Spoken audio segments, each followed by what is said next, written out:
So let's get going on this. What do you say? All right, welcome to Cracking the Show on Psychological Science. I'm Joey Barnett, and today Mike and I are going to cover a phenomenon that is surprisingly common. Right. We're going to talk about this thing called imposter syndrome, also known as imposter phenomena or imposterism.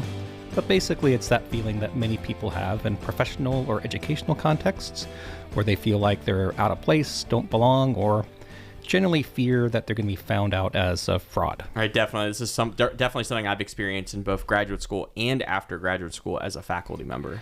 And that was definitely the case for me as well.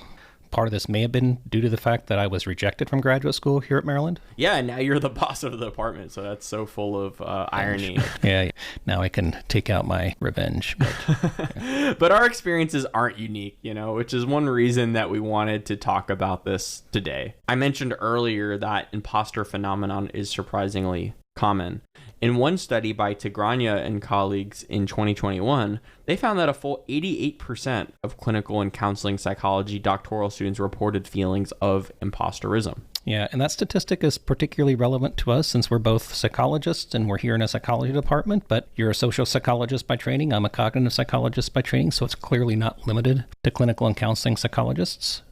It's also, not just common or not just specific to graduate students or doctoral students. Turns out that it's also common in many working professionals. I don't know if you're familiar with this paper by Michael Gottlieb or not, but they found that, they looked at the rate of imposterism amongst physicians and found that somewhere between 22 and 60% reported feeling imposterism. And these are physicians, right? These are people who society holds in high regard. Right, and highly educated.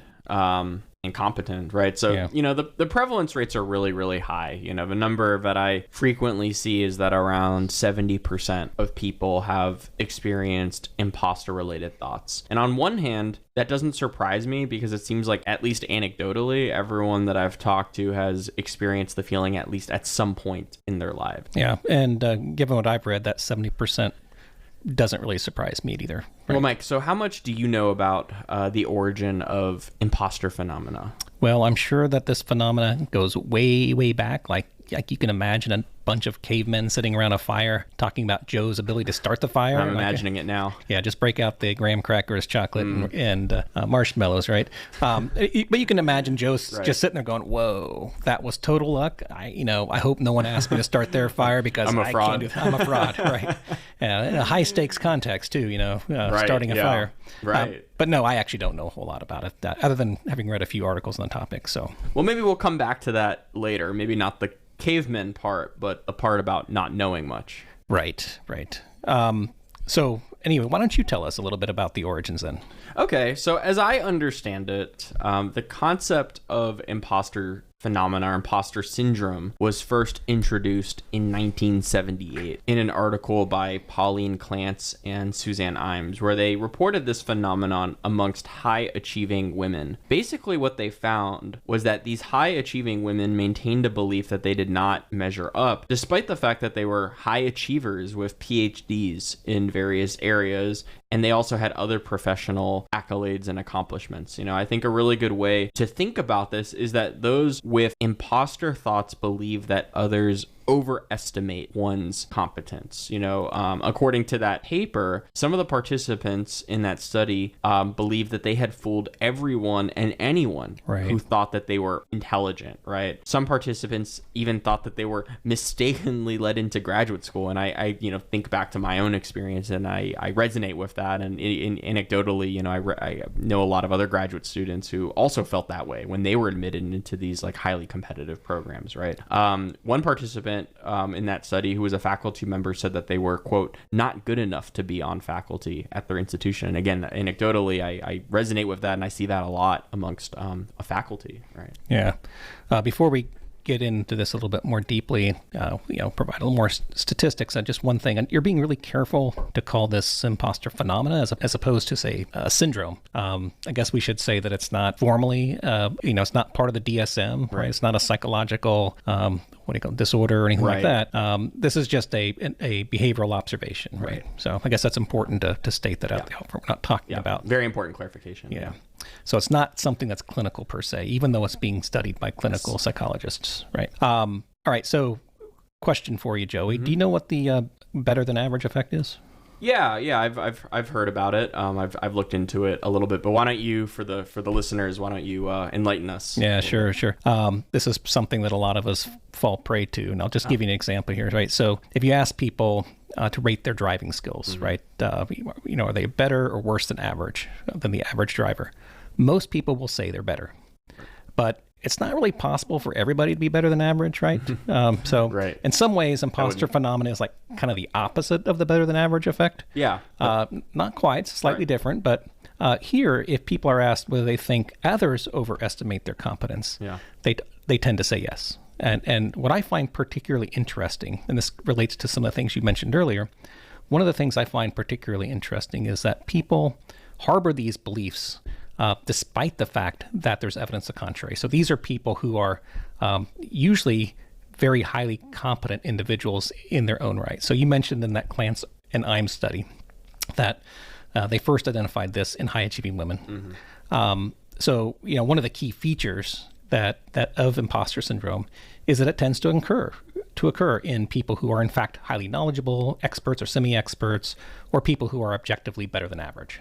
Right, and it seems kind of counterintuitive that the people who know the most or who are the most proficient are the ones who are more likely to actually have these imposter thoughts that we're talking about. Yeah, well, one thought here is that the more you know, the more you recognize how little you know. So within that context, I guess it's easy to infer that, if I know so little relative to what I could know, surely others know more than me. So I can see how this type of inference could give rise to the belief that others overestimate one's competence. So that's just a hypothesis. I'm just spitballing some mechanisms here.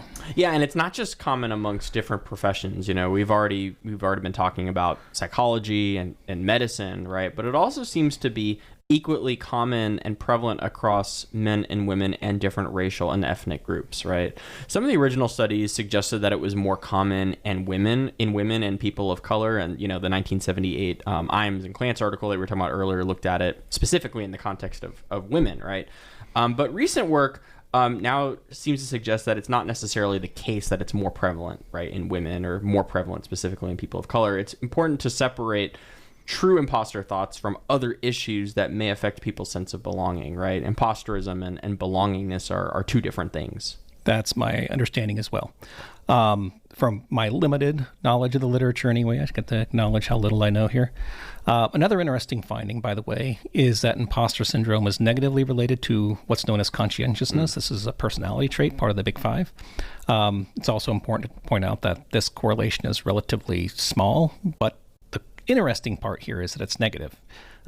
So the fact that it's negative is the part that's surprising to me. I would have thought that people who are more conscientious might be more self-reflective and maybe more highly scrutinize themselves and their abilities. Yeah, that surprises me too. I mean, it's probably not worth reading too much into, given that it seems to be, rather a weak predictor. But these things are always so complicated. Right. And to throw another little wrench in there, there's, this paper we're going to talk about here in a few seconds by Tufik at MIT. She collected data on self-monitoring and found that that's positively related with imposter-related thoughts. Yeah. All right, so let's talk a little bit about that Tufik paper. So, just if you go online and look at imposter phenomena and even get the sort of AI version of imposter syndrome or imposter phenomena, what you'll find is that it's generally thought of as sort of in a negative light, right? Right. So it's related to negative outcomes such as negative affect, depression, and so forth. So on the face of it, would appear that people with imposter-related thoughts are going to experience those negative outcomes. Right. But one thing that Tufik found, and there's a number of studies in here, and we're not going to go into the details, but across a series of studies, what she documented was that those imposter-related thoughts can actually have sort of a benefit in the workplace. For example, people who are higher imposter-related thoughts tended also to be very good or relatively better at interpersonal situations, right? So tasks that involve establishing and maintaining interpersonal relationships with coworkers, and I mean that in a professional context, by the way. But essentially, people who are better able to establish and maintain those interpersonal relationships were viewed as better colleagues, more effective colleagues, and people generally enjoyed working with those types of individuals. So there seemed to be some positive benefit to having these imposter-related thoughts. And the way she put it is that the imposter-related thoughts place people in an other-focused perspective, right? So they're focused on other people instead of being focused on themselves. Yeah, all that's really fascinating, especially because, as you said earlier, we don't always construe this as like a positive thing, right? It's almost always, at least in the literature that I've seen, it's almost always construed in somewhat of a negative light, right? But from an organizational perspective, right, it's easy to imagine how this could benefit organizations, right? If people are better able to work together, then this presumably improves the efficiency with which an organization can function, can solve problems, and move the organization forward. And I'm sure that translates into some sort of economic benefit for companies. And even if it doesn't, it probably makes just work more enjoyable and satisfying, right? Right. And everybody wants to enjoy their job. We spend a lot of time in our jobs. So an enjoyable and satisfying one is better than nothing. Well, Joey, I think I've shared just about all I know on imposter phenomena. Do you have anything else? Nope, but if listeners want to learn more, we'll put some links in the episode descriptions. Yeah, and by the way, one of those links will be to a Paywall Journal article. Joey knows what I think about Paywall Journals.